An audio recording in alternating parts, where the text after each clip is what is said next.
Alright, guys, welcome to my YouTube channel. A boy Vinri, and I'm your host, the boy. And today we're going to be reading chapter 2 of The Girl Prince. And I know it's been a while since I've uploaded the next chapter, but I gotta do everything like day by day. I can't keep slacking off on this.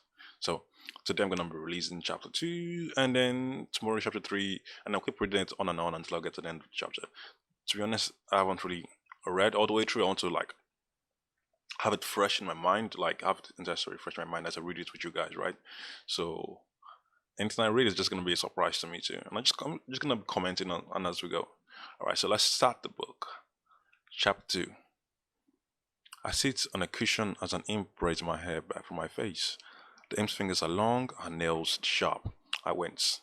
Her black eyes meet mine in a claw-footed mirror on my dressing table.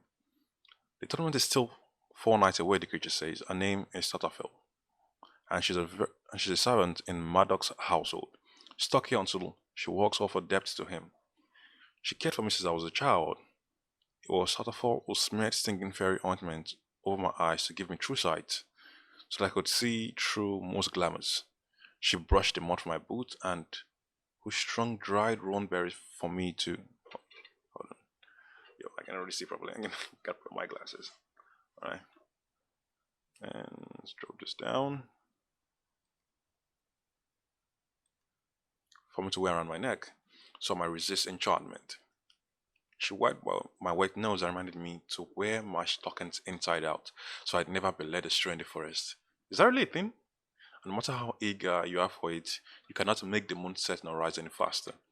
Try to bring glory to the generous household tonight by appearing as comely as we can make you. I sigh. She's never had much patience with my peevishness. It's an honor to dance with the High King's court under the hill. The servants are fond of telling me how fortunate I am, a bastard daughter of a faithless wife, a human without a drop of fairy blood, to be treated like a true-born child of fairy. They tell Tyrion much the same thing. I know it's an honor to be raised alongside the gentry's own children, a terrifying honor of which I will never be worthy. It will be hard to forget it with all the reminders I'm giving. Yes, I say instead, because she's trying to be kind. It's great. Fairies can't lie, so they tend to concentrate on words and ignore tone, especially if they haven't lived among humans. Safel gives me an approving nod, her eyes like two wet beads of jet, and her pupil no iris visible. Perhaps someone would ask you for your hand, and you'll be made a permanent member of the High Court. I want to win my place, I tell her. The impulse is hairpin between her fingers, probably considering pricking me with it. Don't be foolish. There's no point in arguing, no point to reminding her of my mother's disastrous marriage. There are two ways for mortals to become permanent subjects of the court: marrying into it, or honing some great skill in metallurgy or lute playing or whatever. Not interested in the first. I have to hope I can be talented enough for the second. She finishes braiding my hair into an elaborate style that makes me look as though I have horns. She dresses me in sapphire velvet, none of it disguises what I am, human. I put in 3 knots for luck, the little fairy says, not unkindly. I sigh as she scuttles towards the door, getting up from my dressing table to sprawl face down on my tapestry covered bed. I'm used to having servants attend to me, imps and hobbs, goblins and grigs, gossamer wings and green nails, horns and fangs. I've been here in fairy for 10 years. Now it seems all that strange anymore. Here I am, the strange one with my blunt fingers and round ears and mayfly life. 10 years is a long time for a human. After Marduk stole us from the human world, he brought us to his estate on Innsmere, the Isle of Might, where the High King of Elfheim keeps his stronghold. There, Marduk raised us, me and Vivian and Taran, out of out of an obligation of honor. Even though Taran and I are evidence of mom's betrayal by the customs of fairy, we are his wife kids, so we are his problems. And that man takes honor really seriously. As the High King's general, Marduk was away often, fighting for the crown. We were well cared for nonetheless. We slept on mattresses stuffed with soft seed heads of dandelion. Marduk personally instructed us on the art of fighting with the cutlass and dagger, the falchion and our fists. He played nine men's Morris. What is nine men's Morris? feed shell and forks and geese with us before a fire. He let us sit on his knees and eat off his plate. I'd like to share my food though, but good for him. Many nights I drifted off to sleep to his rumbling voice reading from the book of battle strategy. That's a nice bedtime story for little kids, I say. And despite myself, despite what he'd done and what he was, I came to love him and I do love him. It's very hard for people to hold a grudge. But seriously, that man did kill your mom and dad. I don't know why you like him. It's not. It's just not a comfortable kind of love. Yeah, it's very hard for people to hold a grudge for that long. After years, you just kind of, it's not really possible.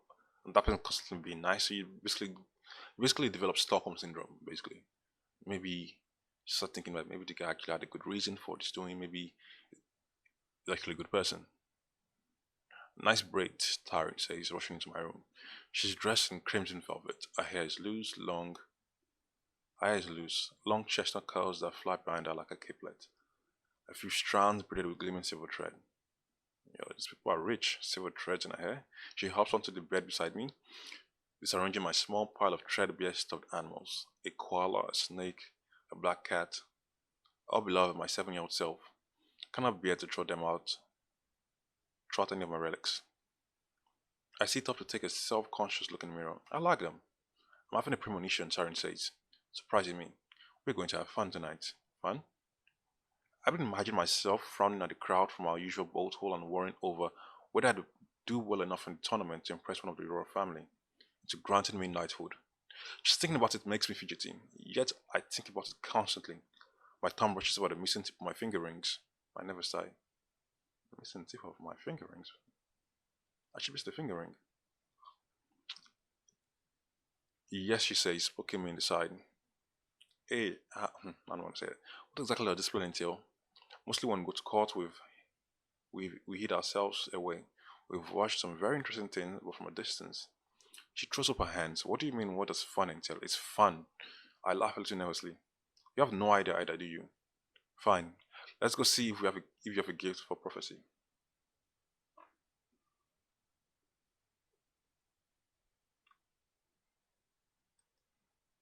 We're getting older and things are changing. We're changing. And as eager as I am for it, I am also afraid. Taryn pushes herself off my bed, holds out her arm as though she's an escort for my dance. I allow myself to be guided from the room, my hands going automatically to show myself that my knife is still strapped to my hip. The interior of Maddox's house is whitewashed plaster and massive Ruscan wooden beams. The glass panes in the windows are stained grey as trapped smoke, making the light strange. As Sarah and I go down the spiral stairs, I spot Vivi hiding in a little balcony, frowning over the comic sign stolen from the human world. Vivi grins at me. She's in jeans and billowy shirt, obviously not intending to go to the reveal. With Maddox's legitimate daughter, she feels no pressure to please him. She does what she likes, including reading magazines that might have iron staples rather than glue binding their pages, not caring if her fingers are cinched. Okay, like that chick is a masochist. Why are you reading things that could hurt you, man? Just change it. Just get the glue binding. I get a laptop and read it online. Heading somewhere, she asks, softly from the shadows, startling Taryn. Vivi knows perfectly well where we're heading. When we first came here, Taryn and Vivi and I would huddle in Vivi's bed and talk about what we remembered from home. We talk about the meals mom burned and the popcorn dad made, our next door neighbors' names, the way the house smelled, and what school was like, the holidays, the taste of icing on birthday cakes. We talk about the shows we'd watched, rehashing the plots, recalling dialogue until all our memories were polished, smooth, and false. People have a lot of false memories implanted in their mind, to be honest. A lot of things you remember from your childhood are pretty much false, or you remember them incorrectly. Like if you have any interesting childhood memories, just ask your parents if you match this up to them, and they'll probably tell you you're wrong about what you remember. There's no huddling in bed now, or rehashing anything. All our new memories are of here, and Vivi has only passing interest in those. She'd vowed to hate Maida, and she'd stuck to her vow.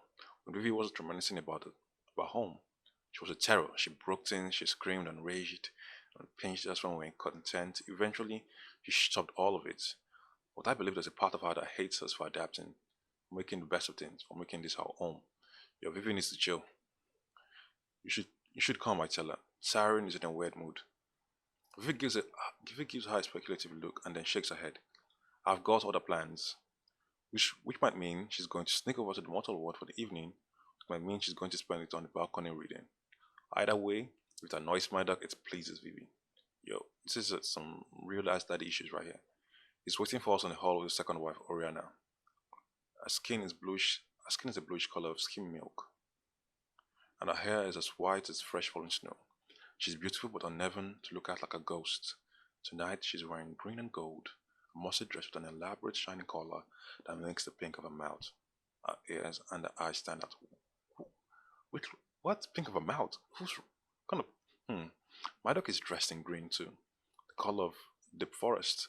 The sword at his hip is no ornament. Yeah, we know. He's killed two people just in the start of this book. Outside, the past outside past the open double doors, a hob waits, holding the silver bridles of five dappled fairy steeds, their manes braided in complicated and probably magical knots. Magical knots? I think of the knots in my hair and wonder how similar they are. So they dressed you like a horse? What? You both look well, Maddox says to turn at me, the warmth in his tone making the words a rare compliment. His gaze goes to the stairs. Is your sister on her way? I don't know where Vivi is alive. Lying is so easy here. Yo, you got an issue, kid. I can do it all day long and never be caught. She must have forgotten. Disappointment passes over Maddox's face, but not surprise. He heads outside to say something to the hobgoblins. Sorry, the hob holding the reins. Nearby I see one of his spies, a wrinkled creature with a nose like parsnip, on a back hunched higher than her head. Yo, this girl is ruthless in her description. She slips a note into his hands and darts off with a surprising nimbleness. That's the kind of racist, right? Because it's got a hunchback, can't move quickly. Oriana looks us over carefully, as though she expects to find something amiss. Be careful tonight, Oriana says. Promise me you will neither eat nor drink nor dance. We've been to court before, I remind her. A fair enough answer if there ever was one. You may think salt is sufficient protection, but you children are forgetful. Better to go without. As for dancing, once begun, you mortals will dance yourself to death if we don't prevent it. I look at my fate and say nothing. We children are not forgetful. Madak married her 7 years ago, and shortly after, she gave him a child, a sickly boy named Oak, tiny adorable horns on his head. It's always been clear that Oriana puts up with me and Taryn only for Maddox's sake. She seems to think of us as her husband's favorite hounds, poorly trained and likely to turn on our master at any moment. You are his legitimate children by his unfaithful wife, and he killed your parents, so I think you can forgive her for feeling that way about you. I mean, if her husband did kill your, if her, if her husband did kill your parents, you can see how she might be weighted out by him keeping you around, even. I know you might seek revenge someday. Oak, Oak thinks of us as sisters. I mean, Oak is just a kid, doesn't know anything about you guys' past relationship, which you can tell makes Oriana nervous, even though I would never do anything to hurt him. I mean, why would you try to hurt him? He's just a kid. You're under Maddox's protection, and he has the favor of the High King, Oriana says. I will not see Maddox made to look foolish because of her mistakes. That little speech complete, she walks out towards the horses, one snorts and strikes the ground with her hoof. Taryn and I share a look and then follow her. Maddox is already seated on the largest of the fairy state, an impressive creature with a scar beneath one eye. Its nostrils flares with impatience. I toss its mane restlessly. I swing up onto a pale green horse with sharp teeth and a swampy odor. Taran chooses a round sea and kicks her heels against its flanks. She takes off like a shot, and I follow, plunging into the night. Alright, guys, this is the end of chapter 3, and. Sorry, is chapter 3? I think so, yeah. No, that's chapter 2. This is the end of chapter 2, and tomorrow we start chapter 3 and read through it. Thank you for listening and watching. If you like this video, please like, share, and subscribe. If you like my audiobook, suggest recommending me to anyone you think wants to use me in voice acting or like making an audiobook. I'm just trying to build up my back catalog right now. Alright, thank you. Alright, man. Peace.